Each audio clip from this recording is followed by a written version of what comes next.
ಮತ್ತೇನೇ ನಾವು ಹೇಳುವುದಿಲ್ಲ. ಒಂದು ಹೊತ್ತು ಊಟ ಇಲ್ಲದಿದ್ರೆ ಆಗುವುದು ಸ್ವಾಮಿ, ರಸ್ತೆ ಕೊಡಿ ಅಂತ ಕೇಳ್ತಾ ಇದ್ದೇವೆ. ಒಂದು ಹೊತ್ತು ಊಟ ಇಲ್ಲದಿದ್ದು ಪರವಾಗಿಲ್ಲ, ರಸ್ತೆ ಕೊಡಿ. ಈಗ ಒಬ್ಬರು ಒಂದು 5 ಕೆಜಿ ತಲೆಯನ್ನು ಹೊತ್ಕೊಂಡು ಈಗ ಭಾರಿ ಕಷ್ಟ. ಮಳೆಗಾಲದಲ್ಲಿ ಅಲ್ಲೊಂದು ಕೆರೆ ಉಂಟು, ಆ ಕೆರೆಗೆ ಎಷ್ಟೋ ಜನ ಬಿದ್ದಿದ್ದಾರೆ.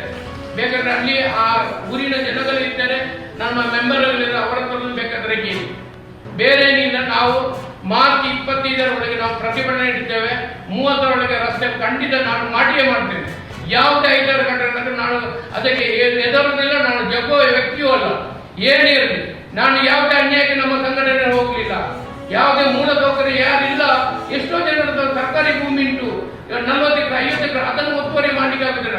ಮೊನ್ನೆ ಡಿ ಸಿ ಹತ್ರ ನಾನೊಂದು ಬೀಚ್ ರೋಡ್ ಹತ್ರ ನಾನು ಮಾತಾಡೋದು, ಅವರು ಏನಂತ ಹೇಳಿರುವುದು, ನಾನು ಎಲ್ಲರಿಗೆ ದಾರಿ ಮಾಡಲಿಕ್ಕೆ ಕೊಡ್ಲಿಕ್ಕೆ ಆಗುದಿಲ್ಲ, ಎಲ್ಲರಿಗೆ ಸರ್ಕಾರಿ ಜಾಗದಲ್ಲಿ ದಾರಿ ಮಾಡಲಿಕ್ಕೆ ಕೊಡ್ಲಿಕ್ಕೆ ಆಗುದಿಲ್ಲ. ಇದೇ ಡಿ ಸಿ ಅವರು ನನ್ನ ಹತ್ರ ಹೇಳಿ, ಅದು ಮುಖದವಾಗಿ ಹೇಳಿದ್ದಾರೆ. ಆದರೆ ಅವರಿಗೆ ರಸ್ತೆ ಇದೆ, ಅವರ ಮನೆಗೆ ಹೋಗ್ಲಿಕ್ಕೆ ರಸ್ತೆ ಇದೆ, ಅವರ ರಿಲೇಷನ್ಶಿಪ್ಗೆ ಅವರಿಗೆ ಮತ್ತೆ ರಸ್ತೆ ಇದೆ. ಆದ್ರೆ ಬಡವರ ಗುಂಪು ಯಾರಿಗೆ ಇಷ್ಟವರೆಗೆ ಇಷ್ಟು ವರ್ಷದ ಕೆಲವರು 106 ವರ್ಷದಿಂದ